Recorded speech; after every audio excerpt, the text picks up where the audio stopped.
Good morning. Not financial advice, just for entertainment purposes only. I guess last night while I was sleeping, I was thinking about Big Boy Vapes Inc. I'm just totally kidding, but it's been funny to me to say it. But this morning, a thought popped into my head as I was kind of waking up. Last night, he responded by saying most likely he's probably going to go with forward by selling covered calls. But I had an idea because yesterday, I guess I was just locked into, you know, let's say buying puts, and then I was locked into the idea of, well, covered calls, but for the week. But I did some crayon drawing. And when you looked at what happened last week, like when the news moved and the most violent moves it had, I mean, Abbott moved about $7. So the big moves, these are $7 ranges or something like that. So the recent high in April or before this was about $7 from here, you know. And so if you have great news, the best it might get, you might get back up to here, right? Depending. All right. Bad news we talked about. I mean, it could also get down as low as maybe 114. I don't know. I mean, okay, this wasn't part of the plan, but I'm drawing it now. It get down to 114 or so. So kind of like a 7 point move this way. So 7 point moves might be the max range. Look, I'm just guessing here. Um, the point of all this is the following. Looking at this yesterday, I think I was talking about some of the weekly, and the bid ask, it's like $1.80 somewhere in here. So people are paying you $180 just for the week. You go out an extra week, people are willing to pay you another 45, $50 for an extra week. But it's obvious, right? For the 1 week, for one short week, they're paying you almost 200. For an extra week, they'll maybe give you another $50. So that just shows you how much volatility is playing in this. And not to beat a dead horse, but like you go back to the weekly, the implied volatility is 50%. Go out an extra week, it's only 37% now. And this is the call from May 16th. So basically, it'd be an extra month, and the volatility is about the same as it is for the extra week.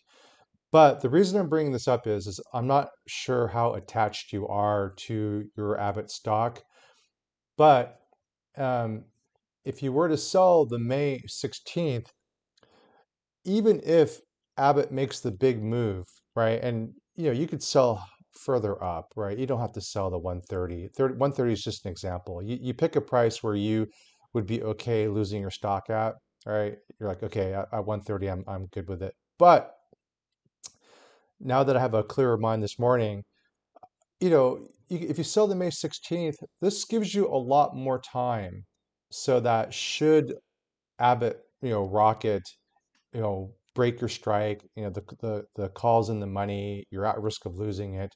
This gives you a lot of time. This will give you a month because you'll find out next week how Abbott did on its earnings. But this will give you a month to be defensive and to keep your stock.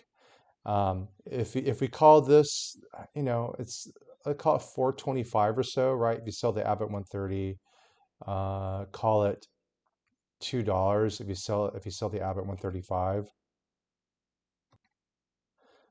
This is August 15th. If things go bad, you could push it up. You could push out, you know, you could push the one call up to maybe 140. Maybe you got to pay $25 or something. You lose $25 or something. But you can push up to 140 from 130 and you push it out. This is called rolling.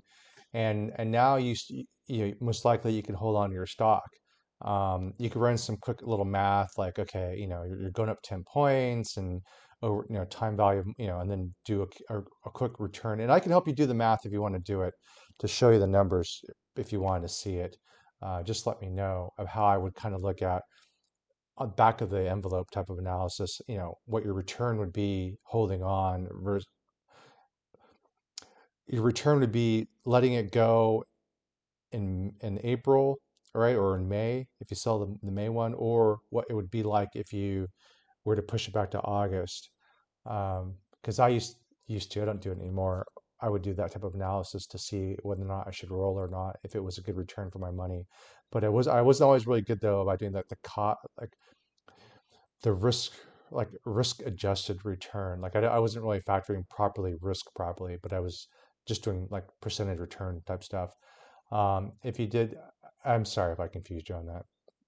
But then, and then, or like Abbott, you could roll the other one up to here, which was like the two. So you get what I'm saying, right? Okay, I'm losing the thread, but I don't redo this video. But basically, you could roll from May to somewhere in August. All right.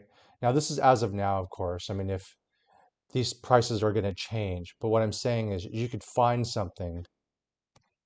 I mean, these are Novembers, right? You could find something that would that would match your price point where you wouldn't lose money, hopefully, or you'd lose very little money buying back the call that you sold and then selling another one at the same time so that you're not out of pocket. But you could push it up so high that there's a chance it'll expire worthless, especially if you want to hold on to your stock.